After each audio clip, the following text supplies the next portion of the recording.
Welcome to Generals of World War II, The Art of Command. I am your host, John Viscardo. And back with me once again is the great, brilliant, fantastic Trent Hone. For those of you not familiar with Trent, he's been on our podcast a few times now, and he has a few books out that's kind of related to our topic today, which is the Battle of Guadalcanal. You have two that kind of delve into this. One is Nimitz Mastering the Art of Command, and the other one is called Learning War, which both can be found on Amazon. What is that second book about? So that second book is about the evolution of the U.S. Navy's tactics and doctrine from the end of the Spanish-American War up through the end of World War II. And one of the reasons why Guadalcanal is so important to it is that's where the U.S. Navy, primarily from a surface warfare perspective, learned how some of their pre-war techniques going into World War II weren't adequate for the challenges that the Japanese presented. And they learned that in a series of night battles off Guadalcanal. Okay. So yeah, it's an interesting book. I recommend my audience check that out. Again, Learning War by Trent Hone. And we're going to dive into the Battle of Guadalcanal at this time, but I'm not going to get into the whole background of how we got here. Let's just say it's not going well for the Americans after Pearl Harbor. And the Battle of Guadalcanal is kind of like, do we take the momentum back a little bit here?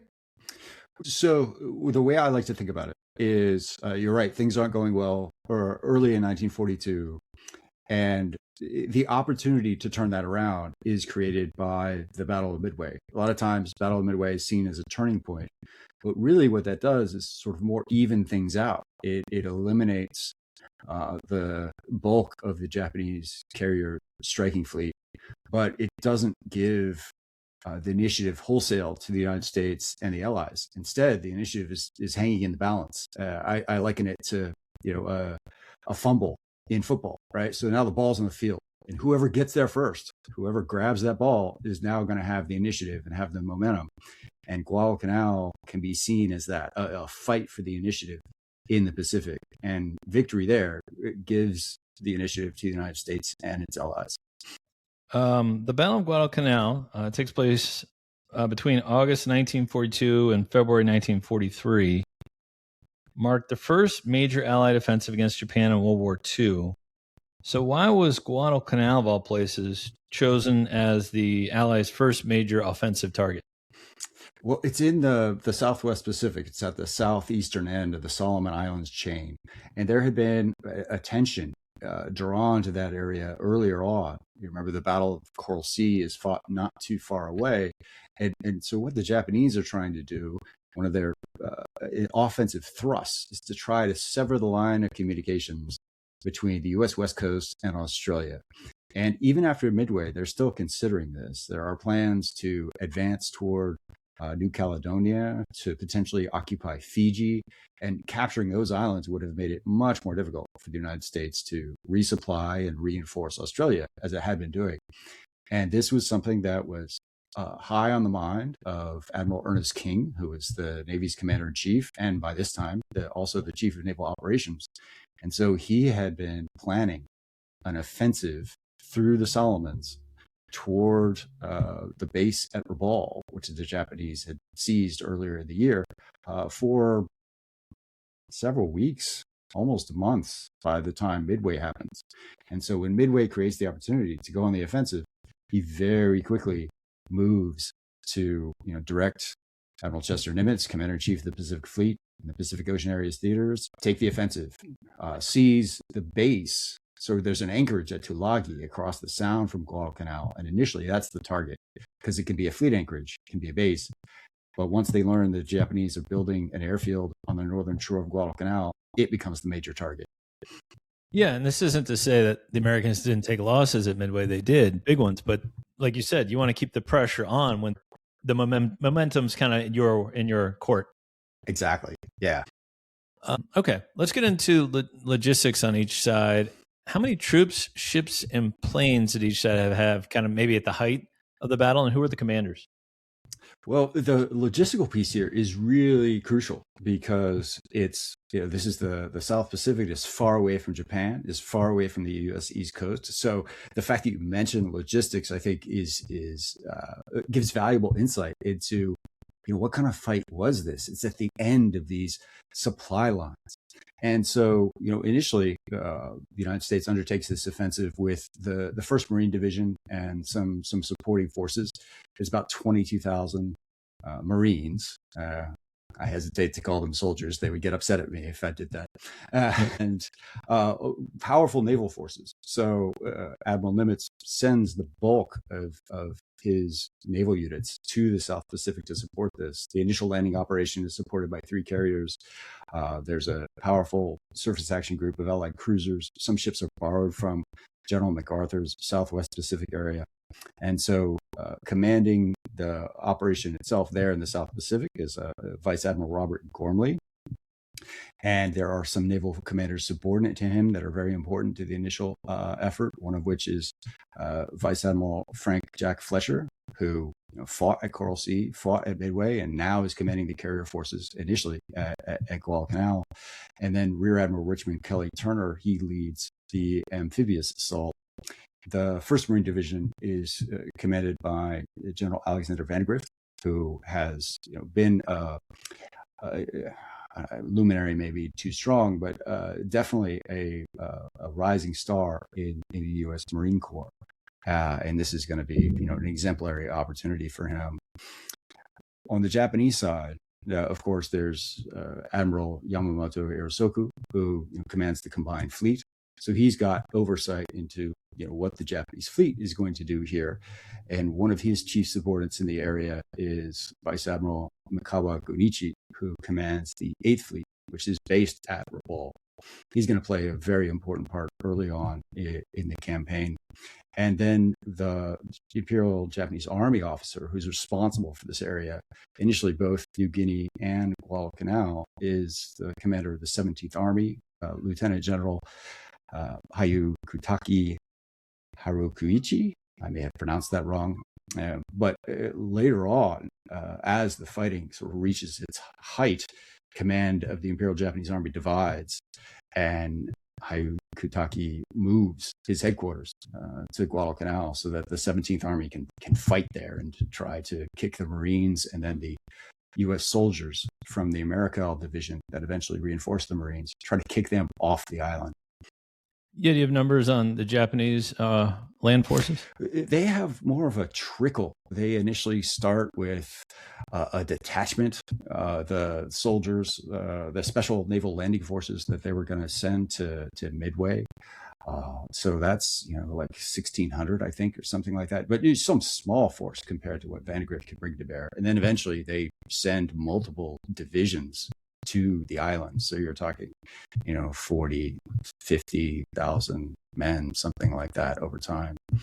Yeah, and this battle went on for 6-7 months. So it's hard with people feeding forces into it continually to get like a final number on how much was on each side. So the U.S. Marines land on Guadalcanal and nearby islands Tulagi and Florida Island to deny Japan a strategic airfield. Why did controlling the airfield give whichever side held it an advantage? Because it seems like, well, they both have aircraft carriers. What do they need this landing strip for? They do. They both have aircraft carriers. But aircraft carriers have a temporary presence, right? It's sort of come and go. It was not in the habit of either Navy to park an aircraft carrier in a fixed location for any period of time because they're vulnerable. They can be damaged, especially at this time before carrier air defenses increased to what they're going to be several years later in mid-1944. So the carriers come and go. And the Japanese had considered Guadalcanal as sort of like the next waypoint on their series of air bases that will allow them to extend to the south and to the east. But their closest air base initially to Guadalcanal is back at Rabaul. And so they have to go a long way. Their fighters can reach it. Their bombers can make the journey, at least their two-engine ones. But they don't have a lot of loiter time.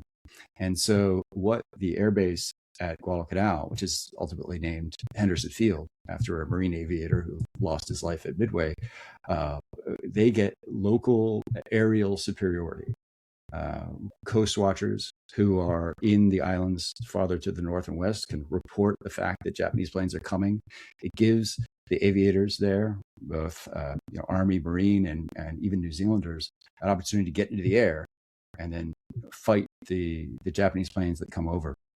So it gives a significant advantage. And what this then leads to is driving Japanese reinforcement efforts over the sea to nighttime, to nocturnal attempts, because they don't want to be off Guadalcanal in daylight, because then they'll get attacked, they'll get bombed by the airplanes that are at Henderson Field. So it really sets the tenor for the whole campaign, for the whole fight. It's that airfield. And Vandegrift realizes that relatively quickly. The first batch of planes comes, I think it's about a week after the airfield is seized. They fly off from a Navy escort carrier. And once he's got that, it's like, okay, I've got land forces, I've got a small air force. As long as I hold the airfield, we can succeed. Yeah, the whole thing is interesting because the Japanese were the ones originally constructing it. Mm-hmm. It's seized by the Americans, called Henderson Field, which I'm sure caused damage to it. Then the Americans have to turn around and rebuild it real quick. So how important was surprise to the initial American success in capturing this field? Oh, I think it's extremely important. It catches, from a strategic perspective, it captures the Japanese very much off guard. They had assumed that, ultimately there would be an American offensive and that they would have to deal with it. This had been part of their war planning for decades, but they didn't expect it to happen so fast. They thought they had at least till the end of 1942, maybe early into 1943, before they would have to deal with something like this. So strategically, it's a great surprise, but also tactically, the Japanese on Guadalcanal itself are not prepared for the assault of the Marines. The few there who can fight are either overwhelmed quickly or they disappear into the jungle. Now, across the Sound at the islands near Tulagi, they fight tenaciously, the same kind of way that they will later in the Pacific War that Japanese soldiers and Marines get famous for. But on Guadalcanal itself, they sort of fade into the jungle, and Vandegrift and company are able to seize the airfield right away. Yeah, Japan responded with repeated attempts to retake the island, launching fierce ground assaults. So why were they determined to recapture it at all costs? Well, first, part of building off of the surprise component, initially the Japanese completely underestimate what they're facing. They assume Vandegrift's group there is small, like a regiment or a couple of battalions, not a division. And so the forces that they send initially to Guadalcanal are inadequate for the task that they are confronted with. And the first one, that Ichiki detachment, which is, was originally going to be landed at Midway, they advance confidently. They don't wait for reinforcements, and they attack the Marine perimeter in August, and they're just wiped out because they're met with firepower that is far in advance of what they can bring to the fight.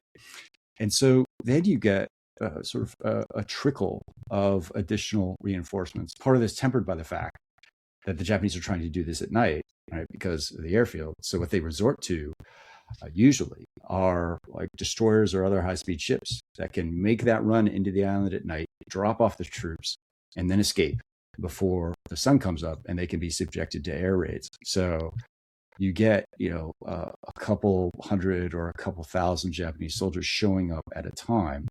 And it takes a while for them to build up sufficient fighting force on the island. And then once they do, it's very difficult for them to maintain it. But yes, they recognize the airfield is the key. They've got to try to take it back. And they make several attempts to do so. Yeah, we'll come back to that Tokyo Express here in just a minute. So yeah, you mentioned the dense jungle environment, how the troops will kind of recede into the jungle. What environmental challenges were impacting combat effectiveness in this tough terrain? Oh yeah, so the jungle, malaria. It's not a pleasant place. It's wet. It's humid. It's difficult to preserve things.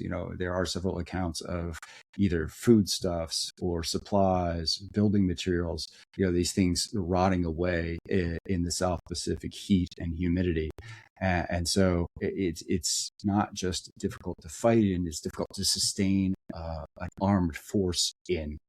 And the Japanese really confront this because they get a good sense of where the airfield is, the perimeter surrounding it, and so on. And what they often try to do is land at some distance and then march overland, through the jungle, to try to attack the Marine positions, from an unanticipated location, often the rear. And there's a ridge line that runs along the southern portion of the perimeter that the Marines established. And the Japanese tried to attack this after one of these overland marches in mid-September 1942. It leads to the Battle of, some accounts will call it Bloody Ridge, others will call it Edson's Ridge, after Merritt Edson, who commanded the Marine raiders that defended the ridge during that battle. The Japanese come at the ridge 2 nights in a row and never succeed in breaking through, but it is, from the accounts, touch and go for a while. Some of the Japanese soldiers make it through, make it past the perimeter, end up in headquarters locations, have to get shot by Marines with their sidearms, their pistols. So a very near run thing, according to some of the accounts. Yeah, and while this slugfest is going on, this land battle, all around Guadalcanal, there's naval battles going on, including the Battle of Savo Island, which resulted in heavy Allied losses. What mistakes were made here? Oh yeah, Savo Island is Vice Admiral Mikawa's great victory. So the Japanese are caught off guard by the landings, but then very quickly they're determined to try to kick the Americans out. And so they try to do this with aerial attacks. Mikawa grabs a scratch team. So it's the cruisers and one supporting destroyer that are available to him. Grabs them in a Rabaul, heads south down through the Solomon Island chain, and is determined to attack the invasion forces. Now, mistakes. So one of the significant mistakes is his force is sighted along the way by reconnaissance aircraft.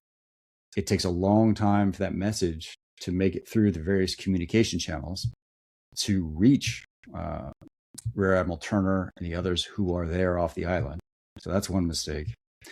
Another mistake is Mikawa's force, its composition, is reported incorrectly. It allegedly contains, or according to the scouting report, contains 2 seaplane tenders. So Turner and others seize on that, like, oh, these are seaplane tenders. I mean, those are combatant ships, but they're not going to fight with those. They're going to find a base and then use the seaplanes that those tenders can support to bomb us. So he's more concerned with that than he is with the possibility of a night surface attack. Another mistake is the disposition that they've arranged to protect the anchorage where the invasion forces are is much more geared toward protection against submarines. The idea being a Japanese submarine might sneak into the anchorage and torpedo some of the combatant ships there or some of the transports. That's the primary orientation of the defense that Turner and his subordinates have arranged. And Mikawa is not a submarine. He doesn't have seaplane tenders. And so he comes right toward the sound, sort of this narrow body of water that is between Guadalcanal, Tulagi, and Savo Island, which is ultimately what the battle is named for, which is sort of a small, round island, and steams on the southern portion to the south of Savo Island, goes right by a radar picket destroyer. So this is another mistake. That picket destroyer is, the lookouts are looking the wrong way. They're looking more toward where the ship is going, not where the ship has been. Mikawa passes behind them, and they're tired. They've been subjected to air attacks over the past 2 days. And for whatever reason, the radar does not pick up Mikawa's approach. That may be because the operator is tired. That may be because of interference from land and rain. Rain clouds will often show up on the radar. And also, it's not a very sophisticated radar display. It's a very early radar display, a little bit more difficult to make sense of than what we all think of with the bird's eye view that we familiarize or are familiar with radar today. So Makawa enters the sound unopposed. There's no warning until he starts shooting. He damages cruiser Chicago. He sinks or mortally wounds the Australian cruiser Canberra, and then turns to fight the other Allied cruiser group, which has the U.S. heavy cruisers Quincy, Astoria, and Vincennes. And before they really know what's happening, the shells are falling around them. Then the torpedoes start to hit them, and each of them sinks. So just to recap, delayed intelligence reports, incorrectly interpreted intelligence reports, bad positioning of ships, and then bad sentry work because they were tired kind of led to this disaster. Yeah. It's a commingling of factors, all added to not a mistake, but something that I think sometimes people who look at these accounts fail to realize is just how decisive a few minutes or seconds of surprise can be in a battle like this. Because these ships, they're shooting at 10,000 yards or less. And at that range, with the fire control equipment they had in 1942, if you've got 30 seconds or a minute of uninterrupted fire, that's it. It's game over. You are going to sink the other guy. Yeah, despite early naval setbacks, though, the U.S. Navy gradually gained control of the surrounding waters. How did naval superiority shift over the course of the campaign? Well, looking at it from the perspective of these night actions, the next one happens in October. It's the Battle of Cape Esperance. And there, the circumstances are a little bit different because Vice Admiral Gormley has been apprehensive after this initial defeat at Savo Island. He's hesitant to risk surface ships off Guadalcanal. He's goaded by Admiral Nimitz and others to, look, we've got to try to control the waters off the island here. And so there's a surface action group formed under Rear Admiral Norman Scott, and he is covering the approach of some additional reinforcements to the island. The Japanese are making their own reinforcement effort. And so these two covering forces run into each other. But this time it's the Japanese that are surprised. And initially they think they're being fired upon by their own forces.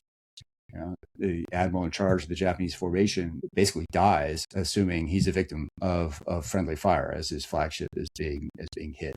It doesn't sink, though. One of the Japanese cruisers in the formation does. His limps back and is able to survive. And a third one remains concealed in the darkness and engages in a duel with Scott's ships. But it is a clear victory for the United States. Unfortunately, very soon thereafter, the Japanese conduct their most impactful and substantial bombardment of the campaign. Rather than taking cruisers into the waters off Guadalcanal, they bring two battleships and they bombard Henderson Field for quite some time, and they wreck most of the aircraft that are there. And this prompts Admiral Nimitz and his planners in Washington to basically say, like, the situation is not lost, but it is really, really dire. We've got to do something. We do not control the waters off Guadalcanal. One of the things Nimitz does is he relieves Vice Admiral Gormley. Nimitz had come down to Gormley's headquarters to basically size him up, and then had flown on to Guadalcanal to visit with Vandegrift. Gormley appeared defeatist. Vandegrift had a very positive attitude. Basically, support me, give me what I need, and we can win here. Nimitz tried to encourage Gormley, didn't feel like Gormley was doing enough, and so took Vice Admiral William Halsey, who was coming to the South Pacific to command the carrier forces, and told Halsey, look, you're going to take charge of the area, the South Pacific. You relieve Gormley, do it. And so Halsey does, and Halsey's attitude toward surface actions is very different. He believes it's acceptable to lose ships as long as they are contesting the waters off Guadalcanal. And so he does that. There's a carrier battle that's fought, the Battle of the Santa Cruz Islands, soon after Halsey takes over. That more or less ends in a draw. Then the Naval Battle of Guadalcanal occurs in November, and that's where Halsey pushes surface ships forward to prevent a similar bombardment from the one that happened in October. The Japanese tried twice to bombard the airfield again with battleships, and they fail both times, and they lose two battleships in the two fights. Yeah, you and I have talked about this on previous episodes, and I don't fault Gormley because they do tell you, like, we want you to be aggressive, but don't lose any ships. And then if you look at the Japanese side of it, sometimes they don't put all their chips in. They kind of half-heart it, and then they end up losing the battle because they didn't go all in. It's hard to find that balance of when to put your chips in the middle and when to be cautious. Yeah, it is. It is. That's a criticism that I think you could voice is the Japanese. They do push, but they don't push with the same emphasis that Halsey does. In that second fight, he doesn't have really any cruisers left, and so he sends Rear Admiral Willis Lee into the narrow waters off Guadalcanal in that Savo Sound, it's called, with 2 battleships. And I've read all the pre-war doctrine and plans and exercises, and this is just not a thing that you're supposed to do. You don't put battleships in water like that because they're going to be very vulnerable, to this sort of close range rapid fire of smaller ships. They're going to be very vulnerable to torpedoes, and Lee is able to do it. One of his battleships gets rendered a mission kill, effectively. South Dakota, her electronics are wrecked, her superstructure gets shot up, and she doesn't hit much in the latter phases of the battle. His other battleship, Washington, his flagship, has to win, and is mostly fighting alone by the end of things, but he succeeds. Yeah. Sometimes you gotta no risk it, no biscuit, right? Yeah, indeed. Well, you mentioned earlier the Tokyo Express, which is Japan's nighttime resupply effort, using fast ships to reinforce troops. Why did they have to do this nighttime operation to resupply? Were they just that scared of American air power, or what was going on here? Yeah. It's a problem with air power because they do have transport. They do have the kinds of ships that are designed and built to provide the supplies and the troop reinforcements to an installation like this. But the problem is they're too slow. They can't get inside the air umbrella, then unload, and then get back out from underneath the American air umbrella in time without being attacked. And the times that they try it, these transports are often seriously damaged. So the fights, those naval battles in November, are prompted by this Japanese attempt to get a major reinforcement convoy to the island. So the whole point of trying to bombard the airfield with battleships was to wreck it so that this troop convoy could arrive safely. And when the first attempt fails, they send some cruisers to bombard the next night. That doesn't really do enough. And so the next day, the transports are coming on. They're approaching Guadalcanal. And Halsey uses his last available carrier, Enterprise. He keeps it out of Japanese range, but planes are able to go from it toward the convoy or shuttle from it to Henderson Field and then attack the convoy. And they damage or sink most of the transports that day. They keep coming, but the ones that make it to the island are pretty quickly damaged once they do. And so most of the Japanese supplies don't make it. So this is why they revert to, or throughout the campaign, mostly employ this Tokyo Express approach, because you can send destroyers down and they can make it. They could drop off some small number of troops or some small number of supplies and then get back out of the air umbrella before daylight, but the transports can't. Yeah, interesting. So yeah, we also we mentioned earlier there's major land battles such as the Battle of Edson's Ridge, which you talked about. Can you kind of talk us through how the Allied forces gained the upper hand in the land battle? Yeah, a lot of it has to do with just being able to reinforce and resupply at a rate that keeps the combat effective, the number of combat effective fighters on the island higher for Vandergrift and then the General Patch, who ultimately relieves him, the army general. And so, unlike the Japanese, who have real trouble bringing transports to the island, have to rely on this trickle from the Tokyo Express, Gormley and then later Halsey can actually send transports to the island, and they're covered by Henderson Field. They're covered by the movement of these Navy ships. And so, you can send additional regiments, like, for example, the 7th Marine Regiment makes it to Guadalcanal in September 1942. Now, its movement is also sees a significant loss. Carrier Wasp is part of the covering group for that movement, and she's torpedoed by a Japanese submarine and sunk.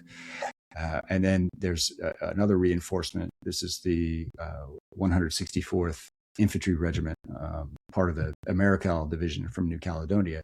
That arrives in October, around the same time that the Japanese are bombarding Henderson Field with their major bombardment. So part of the way in which the U.S. forces gain the upper hand is by being able to resupply and reinforce more efficiently. But part of it also is Vandegrift's initial concept is, well, I need to hold the airfield. That's what I need to do. I will let the Japanese come to me.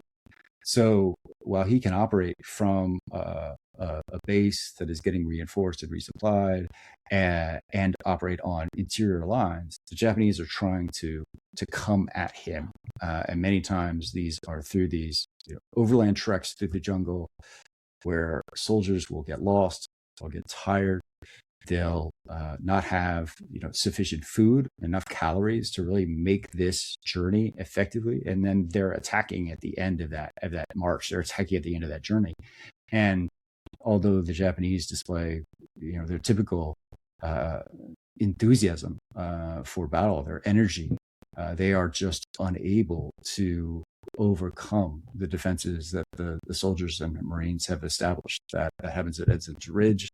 That happens again at sort of the Battle of Guadalcanal, it's called, that occurs then in October.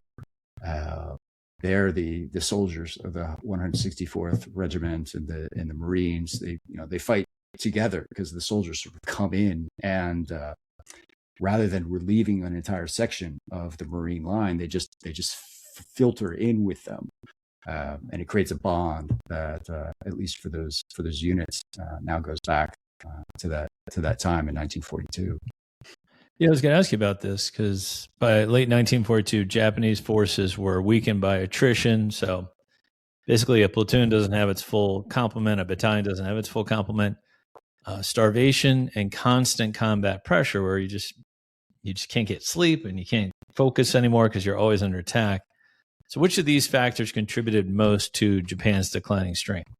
Oh, I think it to be their challenge getting supplies. I mean, the combat is difficult. The combat is imposing casualties, of course, but the thing that is really wearing them down is that they can't get the kind of nutrition that they need. They can't get the calories that they need. They cannot overcome the kinds of diseases, exhaustion, and other things that combat on the island imposes upon them. And so they start to wear and waste away. And when Vandegrift feels like he's got enough forces, he starts to anticipate this. Let's push them. He can't conduct like serious offenses. The 1st Marine Division never gets there. But later on, once you get to December of 1942, and Vandegrift is relieved and the soldiers come in to dominate the American presence there, they start doing that. I think that's a great call out. I mean, you think of the calories. Well, they need food if you want to launch a flanking attack, or if you want to maneuver your troops, or even any kind of attack. You need calories for them, food to have energy, and equipment to have ammunition, and all these little things we talked about at the beginning with the logistics. And if you don't have that, all you can do really is stay in place and fight a defensive battle. Yeah. And so the Japanese, eventually, their last major attempt to reinforce the island is in November 42, when those battles that I spoke about, the battleships fighting off of Guadalcanal. After that, there's a period of a couple of weeks where they're still interested in it. They're still planning on it. They want to make another attempt to reinforce the island. But ultimately they give up because they can see there's enough, reconnaissance flights. They can see how strong the U.S. position is becoming, how many, I don't think they have a good count of the number of troops that are on the island, but they can see how many transports are coming, how consistently they're unloading, and they know they can't match it. But it's interesting to me because in early 1943, they decided to evacuate the remaining troops rather than continue the costly fight. Why did they choose evacuation over continued resistance? Because later in the war years, like at Iwo Jima and Okinawa, they just say, hey, you're going to fight it out here to the end, but they actually pull these troops out. They do. They do. They conduct a very effective withdrawal from Guadalcanal. It's impressive. It's Operation KE, I think it's called, if I remember right. There's a book focused on it, which is good. So yeah, they set it up to appear to U.S. intelligence as if it's going to be another attempt to reinforce the island.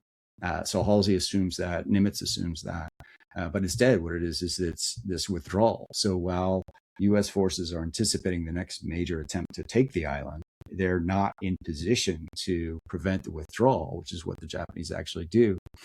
And the difference between this time period, late 1942, early 1943, and what we see in late 1944, early 1945, when as you said, the Japanese are sort of fighting to the last, is the underlying premise of their theory of victory is still the same, right? They know they need to convince the American people the war isn't worth fighting, but the mechanism that they're going to try to execute to do that is different. So they're still thinking in terms of delay, make the advance slower, but they have more room to slow an Allied advance down with in early 1943. So they're going to withdraw to New Georgia and the islands beyond it, and just say, okay, we won't fight you on Guadalcanal anymore. We'll fight you on the next island. And so, your advance through the Solomon Islands is going to be slow. It's going to be costly. And that is going to slowly wear down the patience of the populace with the war. And that's going to create the conditions. This is the Japanese mindset. That is going to create the conditions whereby we can secure a negotiated peace and still be dominant in the Western Pacific and Asia. It's interesting you've set it up that way. I didn't even think about that. Like they have such a large sphere of influence in 1942 that it's okay to shrink it down a little bit because the homeland is still safe for the most part. So they do have some room to play with, but it's odd that Japan gave up on something. They don't usually surrender. I mean, and we'll get to it. Like the casualties here were pretty horrific on both sides, right? Oh yeah, well, especially for the Japanese. The Japanese lose a large number of the soldiers that they send. Among the Allies, they aren't as terrible. I mean, certainly the First Marine Division has to spend a lot of time recovering and recuperating from malaria cases and so on. But the Marines, in terms of casualties, lose fewer dead certainly than the Navy does in the fights offshore. That Savo Island is extremely costly because those 3 cruisers are lost. And I think in that fight, I may be remembering it wrong, but I think in that fight alone, the Navy loses more sailors than the Marines lose on the island. Yeah, the Allied American forces lost 7,100 killed plus 7,700 wounded. The Japanese lost 19,000 dead. And interesting, only 8,500 were killed in combat. So that kind of shows the starvation and the disease part. That's right. Yeah. I mean, there's a significant number of combat losses, of course, but most of it is just wasting away because they're not getting the food that they need, and they succumb either to disease, starvation, or something else like that. And then on the Navy side, the Americans lose 29 ships, including 2 fleet carriers, 6 heavy cruisers, and 2 light cruisers, along with 17 destroyers, and 615 aircraft lost. Meanwhile, the Japanese lost 38 ships, including 1 light carrier, 2 battleships, 3 heavy cruisers, and 11 destroyers, and 683 aircraft lost. So it's a big loss for Japan. Yeah, I know they talk about this later. I don't recall if Navy officers talk about this at the time of the Guadalcanal campaign, but they're doing a sort of a cold calculus. Like, we can sustain losses, the Japanese can't. Because of U.S. shipbuilding, we will have more destroyers, we will have more battleships, we will have more aircraft carriers. They will join the fleet. The Japanese will build some, but they won't keep pace. And so, if we are breaking even off Guadalcanal, then we're winning. Let's finally talk about the legacy here. The Allied victory at Guadalcanal marked a big turning point in the Pacific War, shifting momentum heavily towards the U.S. In what ways did Guadalcanal change the direction of the war in the Pacific? Well, it gives, like I mentioned at the beginning, right? If the initiative is like a football bouncing on the ground, well, the Allies, the United States sees it. Now they've got the initiative, and they can control the timing and pace of future operations. Initially, Admiral King's assumption was that there would be sort of this quick movement up the Solomon Islands toward Rabaul.